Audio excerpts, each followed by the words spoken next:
हमारा ये जो शरीर है ये कभी भी कुछ भी खा लेने के लिए नहीं है। तो बागवती जी कहते हैं कि जब जठर में अग्नि सबसे ज्यादा तीव्र हो उसी समय भोजन करें तो आपका खाया हुआ एक एक अन्न का हिस्सा पाचन में जाएगा और रस में बदलेगा और रस में से मांस, मज्जा, रक्त, वीर्य, मल, मूत्र, मेद और आपकी अस्थियां, इनका विकास होगा। तो कभी भी कुछ ना खाएं। ये पद्धति भारत की नहीं है, ये यूरोप की है। यूरोप में डॉक्टर्स हैं, वो हमेशा कहते हैं कि थोड़ा थोड़ा खाते रहो, कभी भी खाते रहो। हमारे यहां ये नहीं है। तो आपको दोनों का अंतर समझाना चाहता हूं। बागवती जी कहते हैं कि खाना खाने का समय निर्धारित करें और समय निर्धारित होगा उससे जब आपके पेट में अग्नि की प्रबलता हो, जठर अग्नि की प्रबलता हो। बागवती जी ने इस पे बहुत रिसर्च किया और वो कहते हैं कि 1.5-2 साल की रिसर्च के बाद उनको पता चला कि जठर अग्नि कौन से समय सबसे ज्यादा तीव्र होती है। तो वो कहते हैं कि जब सूर्य का उदय होता है तो सूर्य के उदय होने से लगभग 2.5 घंटे तक जठर अग्नि सबसे ज्यादा तीव्र होती है। तो बागवती जी कहते हैं कि इस समय सबसे ज्यादा भोजन करें। वो तो एक जगह यहां तक कह देते हैं कि आप अगर संभव हो तो 9:30 बजे के अंदर ही लंच करें, माने ब्रेकफास्ट गायब। वो ये कहते हैं कि सुबह 9:30 बजे तक अगर आपने भरपेट भोजन किया है तो इसमें से जो कुछ भी बनेगा वो एक एक बूंद, एक एक अन्न का टुकड़ा, एक एक दाने का टुकड़ा आपके शरीर के लिए उपयोगी होगा। बागवती जी ने एक और रिसर्च किया था कि शरीर के जो अलग अलग अंग हैं, जैसे हृदय है हृदय, और जैसे जठर है जठर, जैसे किडनी है, जैसे लीवर है, इनके काम करने का अलग अलग समय है। जठर अग्नि के काम करने का सबसे अच्छा समय है 7 से 9:30, सूर्योदय से 2.5 घंटे तक। फिर इसी तरह से हृदय के काम करने का समय है सबसे ज्यादा ब्रह्म मुहूर्त से 2.5 घंटे पहले। ब्रह्म मुहूर्त आप समझते हैं 4, 4:30, तो 2, 2:15 बजे, 1:30 बजे से लेकर 4 बजे के बीच में हार्ट सबसे ज्यादा सक्रिय होता है और सबसे ज्यादा हार्ट अटैक उसी समय में आते हैं। किसी भी डॉक्टर से पूछ के देख लीजिए। इसलिए 99% हार्ट अटैक अर्ली मॉर्निंग्स में ही होते हैं। इसी तरह हमारा लीवर है, इसी तरह किडनी है। हर शरीर के अंग का काम करने का एक निश्चित समय है, प्रकृति ने तय किया है, उसको भगवान ने तय किया है।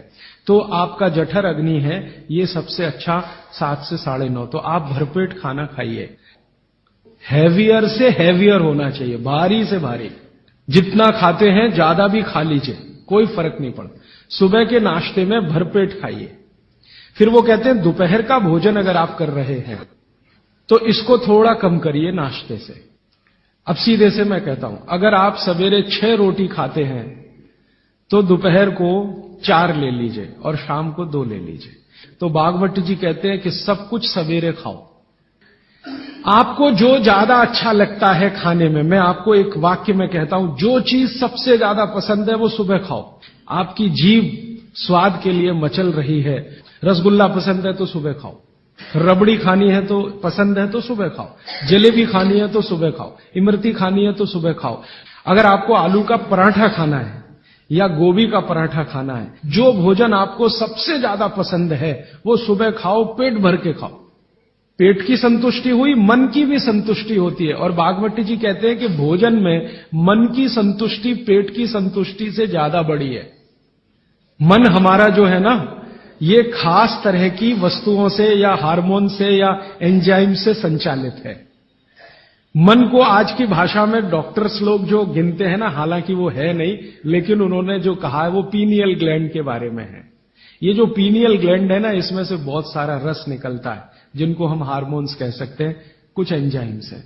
ये संतुष्टि के लिए सबसे आवश्यक ग्लैंड है पीनियल ग्लैंड। तो भोजन अगर आपको तृप्त करता है, भोजन में एक तो पेट भरना है और एक तृप्त होना, तृप्त करेगा तो पीनियल ग्लैंड आपकी सबसे ज्यादा सक्रिय है। तो जो भी रस और एंजाइम चाहिए शरीर को, नियमित रूप से समान अंतर पे निकलते रहते हैं। और जो भोजन से तृप्ति नहीं है तो गड़बड़ होती है पीनियल ग्लैंड, और पीनियल ग्लैंड की गड़बड़ी पूरे शरीर में पसर जाती है और आपको तरह तरह के रोगों का शिकार बना दे। अगर आप तृप्त भोजन नहीं कर पा रहे हैं तो निश्चित रूप से 10-12 साल के बाद आपको मानसिक क्लेश होगा और रोग होंगे। मानसिक रोग बहुत खराब है। आप सिजोफ्रेनिया के शिकार हो सकते हैं, डिप्रेशन के शिकार हो सकते हैं, आपको कई ऐसी गंभीर बीमारियां हो सकती हैं। भागवत जी कहते हैं कि आप भोजन करते हुए अगर संतुष्ट नहीं है तो 27 तरह की बीमारियों से ग्रसित हो सकते हैं। अब मैंने ये भागवत जी के सूत्र को चारों तरफ देखना शुरू किया तो मुझे पता चला कि मनुष्य को छोड़कर जीव जगत का हर प्राणी इस सूत्र का पालन कर रहा है, क्योंकि मनुष्य को मैं मूर्ख मानता हूं। हालांकि मनुष्य अपने को होशियार समझता है, लेकिन मनुष्य से ज्यादा होशियार ये जीव जगत के प्राणी हैं। आप चिड़िया को देखो, चिड़िया कितने भी तरह की चिड़िया, सवेरे सूरज उगते ही उसका खाना शुरू हो जाता है, खूब जम के खाती है।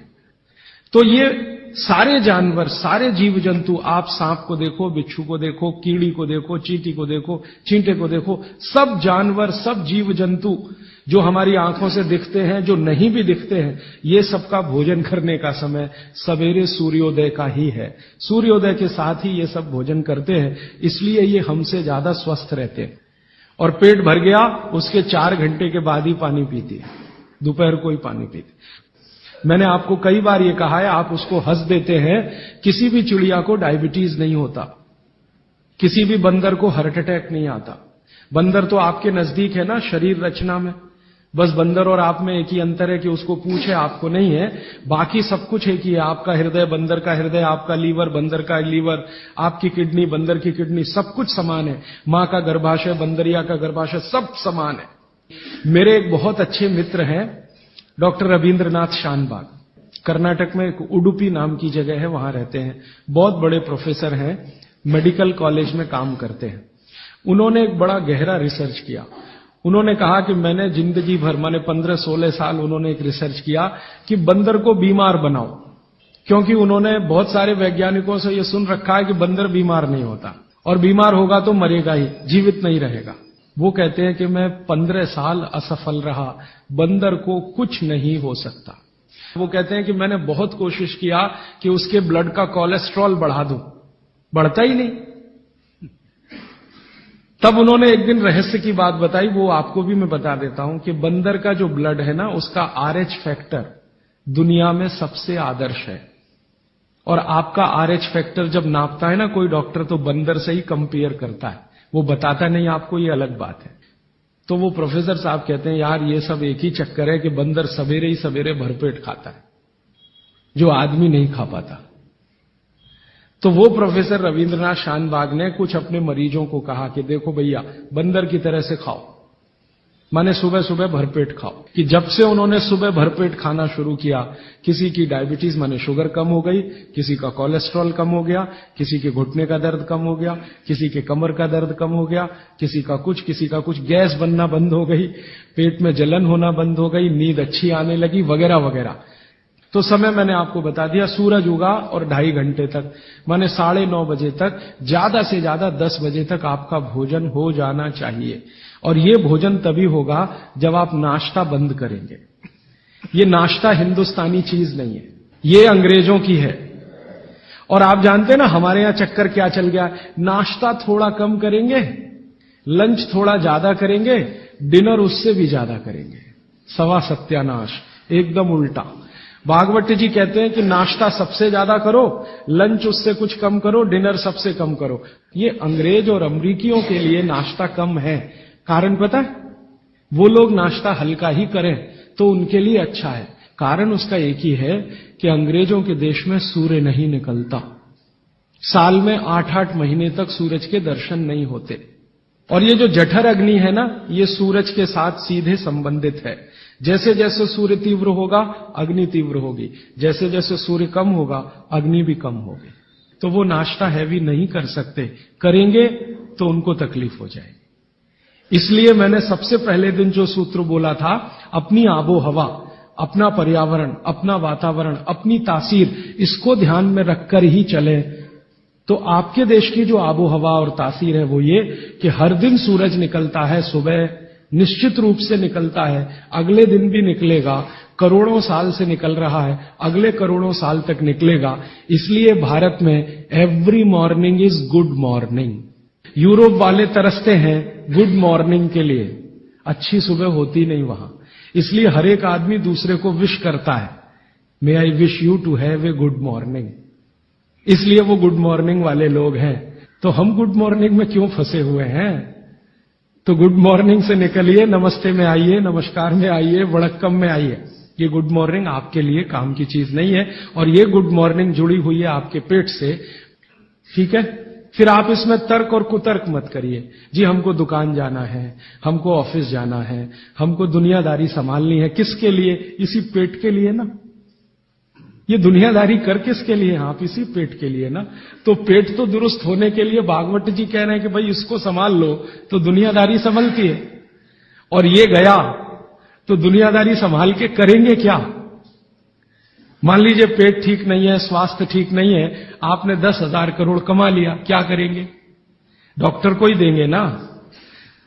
तो डॉक्टर को देने से अच्छा किसी गौशाला वाले को दे दीजिए, पेट दुरुस्त कर लीजिए। तो पेट आपका है तो दुनिया आपकी है। माने आप बाहर निकलें घर के तो छक्कर खाना खा के निकलिए, भोजन करके ही निकलिए। जठर अग्नि सुबह सुबह बहुत तीव्र होगी, और शाम को जब सूर्यास्त होने जा रहा है तब भी तीव्र होगी, बहुत तीव्र होगी। तो कहते हैं शाम का खाना सूरज के रहते रहते खा लो। सूरज डूबा तो अग्नि भी डूबी। तो वैसे तो जैन दर्शन में कहा है रात्रि भोजन निषेध है, भागवत जी भी यही कहते हैं, तरीका अलग है बस। आप अहिंसा के लिए कहते हैं, वो स्वास्थ्य के लिए कहते हैं। वो ये कहते हैं शाम का खाना तो सूरज डूबने के बाद दुनिया में कोई नहीं खाता। गाय को खिला के देख लो, भैंस भी नहीं खाती, बकरी भी नहीं खाएगी। बकरा गधे को खिला के देख लो, खाता नहीं। हाँ, बिल्कुल नहीं खाता। आप खाते हैं तो आप अपने को कंपेयर कर लीजिए कि किसके साथ हैं आप। कोई जानवर, कोई जीव राशि सूरज डूबने के बाद खाती नहीं, तो आप क्यों खा रहे हैं? अब कितना पहले? तो भागवत जी ने उसका कैलकुलेशन दिया 40 मिनट पहले। 6 बजे डूब रहा है तो 5:20 तक। फिर कहेंगे जी रात को क्या? तो रात के लिए भागवत जी कहते हैं कि एक ही चीज है जिसमें सबसे अच्छा उन्होंने दूध कहा है। हमारे पेट में जठर